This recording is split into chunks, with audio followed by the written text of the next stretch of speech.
complementing a complexion that boasted the all-season tan of someone who spent a great deal of time outdoors.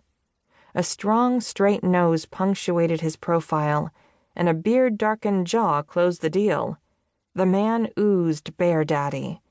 Even the silver-rimmed aviators, hiding his glacier-blue eyes, failed to add a veneer of urbanity.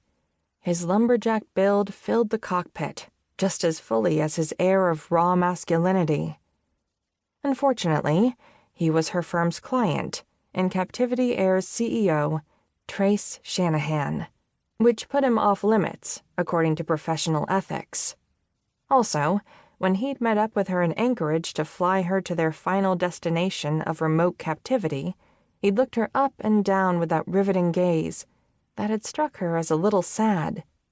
Then his eyes had narrowed, filled with consternation and, unless she'd read it wrong, disapproval. What he might disapprove of, she couldn't fathom. They'd only exchanged enough words to confirm each other's identities and get her and her large, monogrammed trunk loaded into the winged coffin he currently labored to keep airborne. Maybe Trace distrusted a female attorney to handle his side of the proposed sale of his interest in Captivity Air and Freight to the larger, California-based carrier Skyline Air. Whatever the reason for his forbidding demeanor, it factored into her determination not to scream or otherwise embarrass herself as she confronted her doom. It was a crying shame. A shame he was a client, possibly a chauvinist, and she was about to die a reclaimed virgin because inhaling his down-market soap or pheromones or both while watching him manhandle a little plane made her imagine brawny, uncivilized Shanahan manhandling her. He wouldn't even have to speak.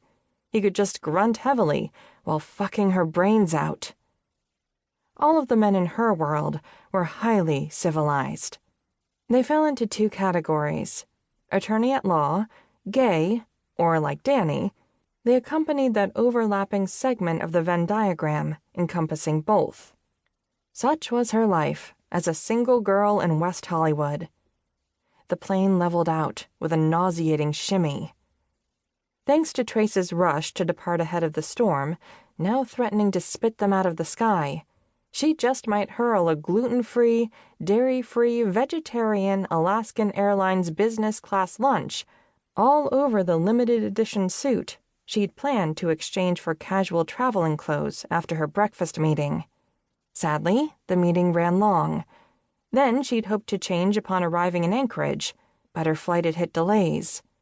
Shanahan had stressed the need to get back in the air ahead of the blizzard, so she'd let it go.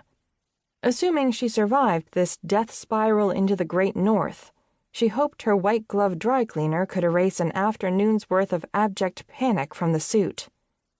Another air pocket sucked the plane downward in two bone-jarring drops. This is it, Izzy. Your abrupt and tragic end. She peered out the side window. A couple jagged, snow-capped peaks jutted through roiling gray clouds. You don't want to be here for it. She didn't. Eyes squeezed shut, she dug through the slouchy Gucci bag that had gobbled up a ridiculous chunk of her first-year bonus, now shoved unceremoniously under her seat. Finally, she snagged the supplement bottle. She didn't need to read the label to recall the dosage instructions. 1 tablet, as needed, to restore natural calm and balance to the body. True, she'd consumed a glass of Cabernet on her prior flight, and the makers of the product probably didn't recommend enhancing the effects with alcohol, but all bets were off in the face of impending death.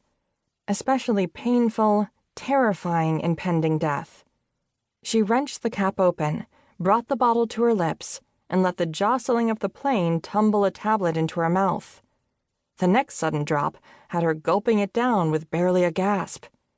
She screwed the cap on and tossed the bottle into her purse that had once been a trophy of her hard work and accomplishments, soon to be a burned, battered artifact of a bush plane crash on the crest of some god-forsaken mountain. The aircraft went into another dive, perhaps deliberate this time, since the maneuver felt slower and more measured. Over the rattle and hum of the